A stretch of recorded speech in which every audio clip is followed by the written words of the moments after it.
શું તમને ખબર છે, રાવણે ફક્ત પૂજા નથી કરી, તેણે પોતાના માથા કાપી નાખ્યા.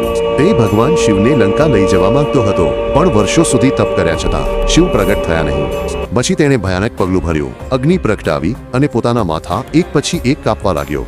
9 માથા કાપી નાખ્યા અને જેમ તે 10મું કાપવા જતો હતો, ભગવાન શિવ પ્રગટ થયા. તેમણે તેને જીવનદાન આપ્યું અને વરદાન માંગવા કહ્યું. રાવણે આત્મલિંગ માંગ્યું, પણ શિવે ચેતવણી આપી, આત્મલિંગ જ્યાં મુકાશે ત્યાં જ સ્થિર થઈ જશે. દેવતાઓ ડરી ગયા હતા. જો તે આત્મલિંગ લઈને લંકા પહોંચી જાય તો દુનિયા સદાકાળ માટે બદલાઈ જાય. એટલે તેમણે હસ્તક્ષેપ કર્યો. તેની યાત્રા દરમિયાન ભગવાન વરુણે રાવણના શરીરમાં પ્રવેશ કર્યો અને તેને વચ્ચે જ રોકાવા મજબૂર કર્યો. મજબૂરીમાં રાવણે નજીક ઉભેલા એક ગ્વાલા છોકરાને શિવલિંગ આપી દીધું. ગ્વાલા છોકરાના હાથમાં આત્મલિંગ ભારે બનતું ગયું અને અંતે જમીન પર મૂકી દેવામાં આવ્યું. રાવણ પાછો આવ્યો, પણ હવે મોડું થઈ ગયું હતું. તેને પૂરું બળ લગાવ્યું, પણ આત્મલિંગ હલ્યું પણ નહીં. એ જ બન્યું વૈદ્યનાથ જ્યોતિર્લિંગ. અને સૌથી રસપ્રદ વાત, ભગવાન રામે પણ રામેશ્વરમમાં શિવની પૂજા કરી હતી. બોઝ લાઇક અને સબસ્ક્રાઇબ કરો રામેશ્વરમમાંની કહાની માટે.